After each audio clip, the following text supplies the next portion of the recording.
नमस्कार, श्री स्वामी समर्थ. काल आपण कुंचमची सेवा केली बघा.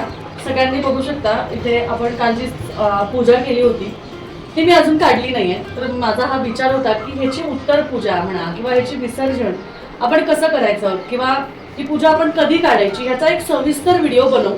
त्यासाठी हा व्हिडिओ आजचा आहे. आज आहे शुक्रवार. आजही ही पूजा आपण करू शकतो. जेव्हा जेव्हा आपण शुक्रवारी ही पूजा करतो त्यानंतर दुसऱ्या दिवशी शनिवारी आपल्याला ही पूजा जी आहे ती काढायची असते. आता तुमच्या सगळ्यांचे प्रश्न असतात की ताई ही पूजा आज केली तर उद्या मग काढायची का, उत्तर पूजा करायची का, विसर्जन करायचं का, कधी कधी करायची, त्याचबरोबर देवाऱ्यात कायमचं ठेवू शकतो का, या सगळ्या प्रश्नांची उत्तरं एकूण एक करून मी तुम्हाला देणार आहे. बघा आता इथे ही पूजा माझी मांडलेली आहे. मी सगळी फुलं वगैरे जी आहे ती काढून घेतली. आता सगळ्यात पहिला प्रश्न, ही पूजा कधी करायची. सगळ्यात पहिला प्रश्न, पूजा कधी करायची म्हणजे पूजा ही आहे आपल्याला दर शुक्रवारी न चुकता करायची आहे. काल मी तुम्हाला सांगितलं की अष्टमी, मंगळवार, शुक्रवार, अमावस्या, पौर्णिमा या दिवशी तुम्हाला ही करायची आहे. या दिवसांना तुम्हाला जमलं नाही तरी सुद्धा न चुकता शुक्रवारी ही पूजा करायची आहे. कारण ही माता लक्ष्मीची पूजा आहे आणि तिच्यासाठी त्या दिवशी ही पूजा करणे खूप गरजेचे आहे.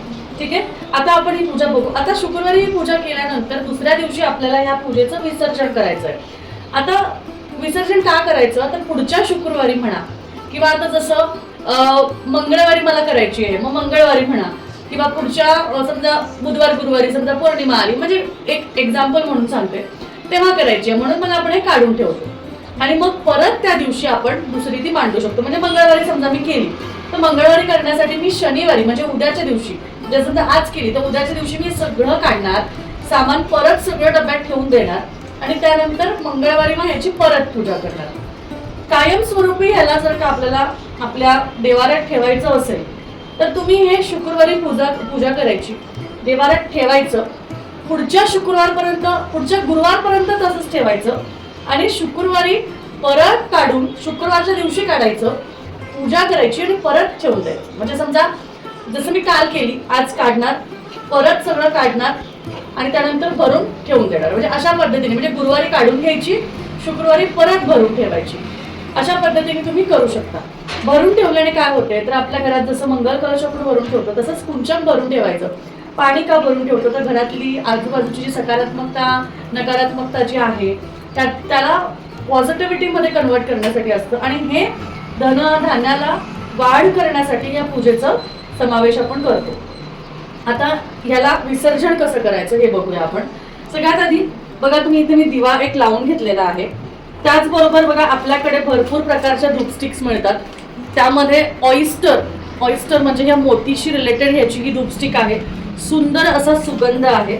त्याचबरोबर जास्वंदी ही अगरबत्ती आहे. जास्वंदी ही जी उत्पत्ती आहे ही मी घेतलेली आहे. बघा एक धूप स्टिक आणि अगरबत्ती काढली आणि हे मी आता इथे लावणार आहे. कारण कधीही कोणतीही पूजा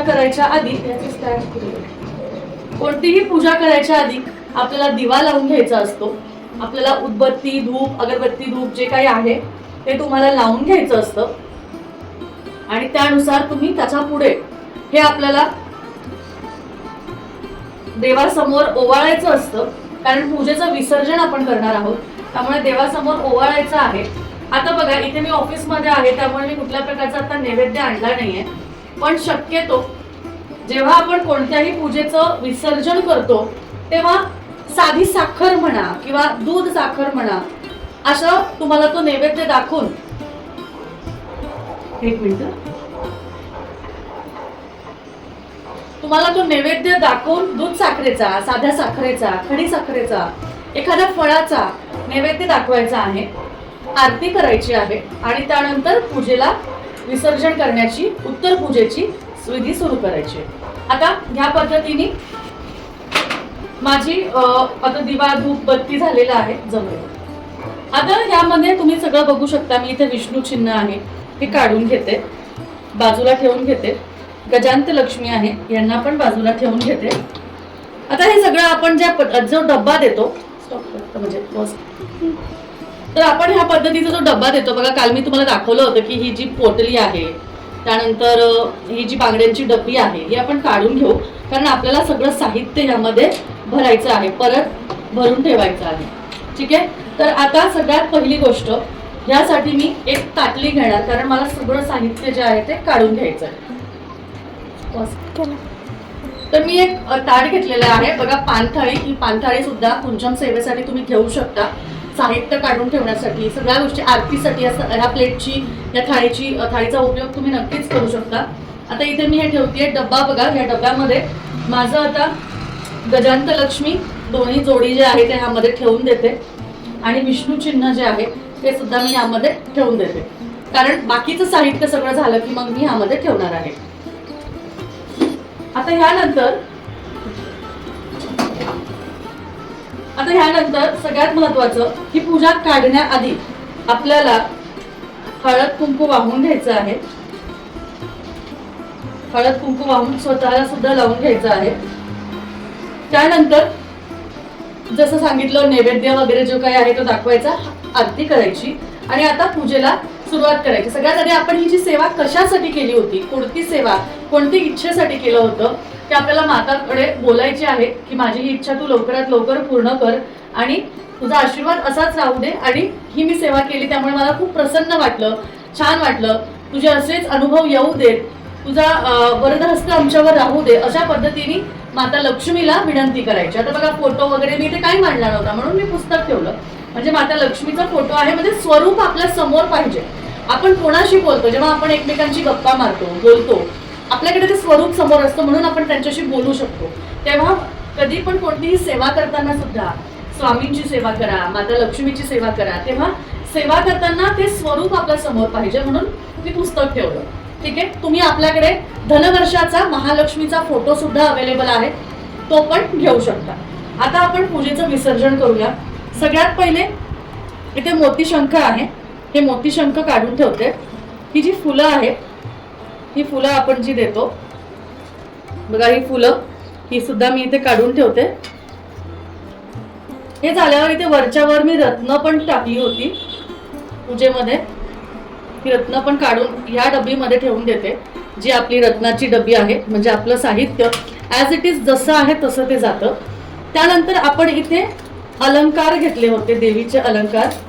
हे सगळे जे अलंकार आहे हे सुद्धा आपण असे डबीमध्ये भरून घेऊया, म्हणजे परत आता हे अलंकार आज वाहिले म्हणून परत हे तुम्ही वाहू शकता का, तर हो, कारण हे फक्त आणि फक्त देवीसाठी आहे. हे काय आपण वापरत नाही, आपण वापरूही शकत नाही, त्यामुळे हे देवीसाठी अलंकार आहे. हे तुम्ही कंटिन्यू कितीही तुम्ही वेळा पूजा करा तेव्हा साठी वापरू शकता. आता हे काढता काढता तुमच्या प्रश्नांची पण उत्तरं देते. बरेच ताई विचारतात, ताई संकल्प सेवेसाठी आपण ही सेवा किती दिवस करू शकतो, तर संकल्प सेवेसाठी तुम्ही सलग 5 दिवस, सलग 7 दिवस, सलग 11 दिवस, सलग 16 दिवस, महालक्ष्मीचा जो दिवस असतो, दिवसांचा आकडा असतो, जसं स्वामींची आपण 21 म्हणतो, गणपतीचे 11, 21 म्हणतो, जसं महालक्ष्मीचा 16 हा आकडा असतो.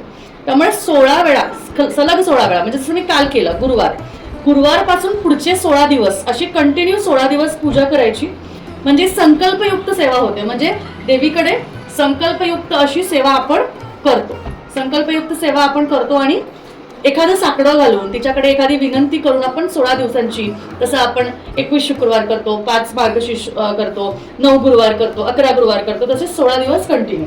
आता हे जे आहे तसं आपण करू शकतो. आता हे कुंचम आहे, हे मी खाली काढून ठेवते, ह्यातला नंतर आपण रिकामं करूया. हे कॉइन्स जे आहेत बघा, हे कॉइन्स कधी पण, आता तुमची एकदा पूजा झाली आहे त्यामुळे ही जी कॉइन्स आहेत ह्याबरोबर आपले रेग्युलर रोजचे ओरिजिनल नाणे वापरायचे, आणि ते नाणे आपल्या तिजोरीत ठेवायचे पूजा झाली की. हे नाणे सुद्धा तुम्ही तिजोरीत ठेवू शकता, पण रेग्युलरचे नाणे जे असतात आपले, जे 10चा, 5चा, 20चा कॉइन, तो सुद्धा तुम्हाला ठेवायचा आहे. ठीक आहे, आता अशा पद्धतीने आपण प्लेट वगैरे सगळं काढून घेऊया. बघा, हे असं तुम्हाला वस्त्र मिळतं, सगळं मिळतं तुम्हाला ह्यामध्ये.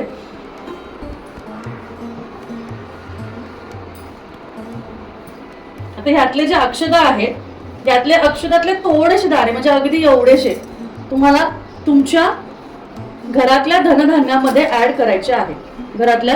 आता हे सुद्धा जे कमळ आपण वापरलं होतं ते सुद्धा आपण बॉक्समध्ये देतो, ॲज इट इज तुम्ही पॅक करून ठेवू शकता. आता ह्यामध्ये जे लागणारे जे साहित्य आहे बघा, तर अशा पद्धतीने मी आता बघा हे काढून ठेवलं. कमळासन सुद्धा जे आहे हे कमळ आसन हे सुद्धा आपण प्रॉपर बॉक्स पॅकेजिंगमध्ये देतो.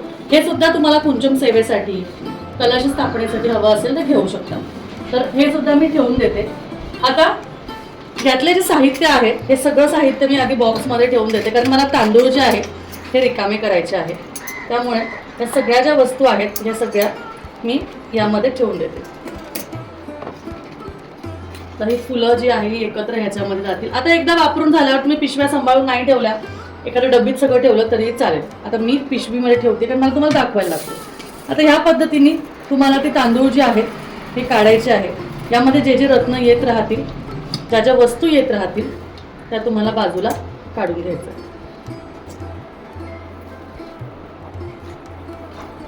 या सगळ्या ज्या गोष्टी आहेत ह्या एकदा पूजा झाल्या म्हणजे की या सिद्ध होतात. एकदा पूजा झाली की त्या गोष्टी सिद्ध होतात. म्हणून आपण या वस्तू यामध्ये परत परत घालू शकतो, कारण जेवढ्या वेळेस आपण पूजा करू तेवढ्या वेळेस ती पूजा केल्यामुळे सिद्ध होतं. हे सगळं जे गंध वगैरे आहे ते पुसून घ्यायचं. आपल्याकडे कुंचम क्लीनर मिळतं, त्या क्लीनरनी स्वच्छ करून घ्यायचं आणि आहे तसं कुंचम डब्यात ठेवून द्यायचं, कारण आपल्याला पुढच्या वेळेस आपल्याला पूजा करायची आहे. तर यातलं जे सगळं साहित्य आहे हे साहित्याचं काय करायचं ताई, ठेवून द्यायचं यामध्ये आपण. कारण हे सगळं जे साहित्य आहे हे आपण मंत्र उच्चार केलेले आहे जेव्हा सेवा केली होती, त्यामुळे हे आपण असेच यामध्ये काढून ठेवून देणार आहोत. हे सगळं व्यवस्थित आपण काढून ठेवून देणार आहोत. बघा गोमती चक्र सगळं बाजूला काढून आपण व्यवस्थित एखाद्या डब्बीमध्ये वगैरे ठेवून देऊ शकतो, एखाद्या पिशवीमध्ये बांधून. आता हे सगळं काढून झाल्यावर या तांदळाचं काय करायचं, तर हे जे तांदूळ आहे बघा कायम स्वरूपी जेव्हा तुम्ही भरून ठेवता, दर शुक्रवारी चेंज करता, तेव्हा ते जे तांदूळ आहेत शुक्रवारी जेव्हा चेंज करणार आहे तेव्हा आधीचे जे तांदूळ आहेत आठवडाभर ठेवलेले ते प्रसादाला वापरून घ्यायचे. मग तुम्ही त्याचा मसाले भात करा, तुम्ही त्याचा गोड भात करा, तुम्ही त्याचं काही म्हणजे पुलाव करा, कारण घरात तुम्ही पण शक्यतो व्हेजिटेरियन गोष्टींनाच तुम्हाला ते वापरायचं आहे, कारण तो प्रसाद म्हणून असतो. तुम्ही त्याला कांदा लसूण वापरायचं नाही असं काही नाही, प्रसाद म्हणून वापरायचा आहे. पण शक्यतो त्याचा जो भात आहे तो घरातल्याच लोकांनी खायचा, बाहेर कोणालाही द्यायचा नाही. त्यामुळे ते आहे ते तुम्ही सगळं वापरून घ्यायचं. आणि समजा तुम्ही रेग्युलर पूजा करताय, रोज जेव्हा पूजा करताय 16 दिवसाची, तेव्हा तेच तांदूळ तुम्हाला 16 दिवस कंटिन्यू वापरायचे, 8 दिवसांनी बदलायचे. आज पूजा केली परत मंगळवारी करायचे तर मंगळवारी दुसरे तांदूळ वापरायचे. आणि आधीचे तांदूळ थोडे पक्ष्यांना, थोडे आपल्या धान्याच्या ज्या कोठडी वगैरे असतात त्याच्यामध्ये कोठीत, आणि बाकीचे सगळे आपण आपले ग्रहण करायचे आहे. अशा पद्धतीने आपली पूजा जी आहे पूर्णपणे उत्तर पूजा विसर्जन आपल्याला करून घ्यायचं आहे. आणि सगळ्या गोष्टी जागच्या जागी ठेवून परत ही पूजा आपल्याला करायची आहे. तर बघा अशा पद्धतीने मी हे तांदूळ वेगळे काढून घेतले. हे काढताना सगळं 5-5 असतं, त्यामुळे मोजून व्यवस्थित काढा, नाहीतर उगाच जेव्हा भात करायला जाल किंवा प्रसाद करायला जाल त्या वस्तू पण त्यामध्ये शिजून निघतील. म्हणून त्यापेक्षा कधीही पूजा करायच्या आधी व्यवस्थित निवडून घ्या, त्यात काही साहित्य सामग्री राहिली तर नाही ना बघून घ्या, आणि मग तुम्ही ते प्रसाद ग्रहण करू शकता. अशा पद्धतीने ही सेवा केल्याने माता लक्ष्मी नक्कीच प्रसन्न होते. दररोज तिची साधना करण्यात येते. कायम स्वरूपी भरून ठेवायचं मग विसरून जायचं, शक्यतो असं करू नये. कायम सारखी करावी, कारण जेवढ्या वेळेस आपण करतो तेवढा नाम उच्चार करतो, देवीला आपण साकडं घालतो. त्यामुळे जेवढ्या वेळेस करता येईल तेवढ्या वेळेस करायची, परत काढायची, परत करायची. जसं आता काल बघा गुरुवार होता, मी आज काढली, मी आज परत करणार आहे, मग मी उद्या काढेल. अशा पद्धतीने आपण ही सेवा जी आहे ती करू शकतो. त्यामुळे मला असं वाटतं की तुमच्या सगळ्या प्रश्नांची उत्तरं तुम्हाला मिळाली असेल.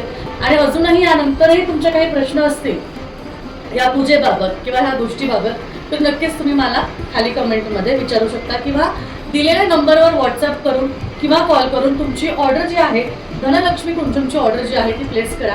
म्हणजे ही सेवा आपल्यापासून आपण हे ठरवलं आहे की आपण संपूर्ण भारतात काय जगभरात आपल्याला ही सेवा पोहोचवायची आहे, कारण ही 100 नाही 101% प्रभावी सेवा आहे. त्यामुळे नक्की करून बघा. आणि व्हिडिओ आवडला असेल तर नक्कीच लाईक करा, शेअर करा, सबस्क्राईब केल्याशिवाय जाऊ नका, ऑलवर क्लिक करा, कारण ह्या व्हिडिओने जसा तुम्हाला फायदा झाला तसा अजून जणांना व्हावा. त्यामुळे जसं तुम्ही लाईक करता, शेअर करता, सबस्क्राईब करता, त्यामुळे हा व्हिडिओ अजून भरपूर लोकांपर्यंत पोहोचतो आणि त्यामुळे त्यांनाही फायदा होतो. आणि कधी पण आपल्यामुळे जर का दुसऱ्याचा फायदा झाला तर त्याचं पुण्य आपल्यालाच मिळतं. ह्या गोष्टी कायम लक्षात ठेवा आणि स्वामींची, महालक्ष्मीची सेवा करत राहा. भेटूया परत. श्री स्वामी समर्थ.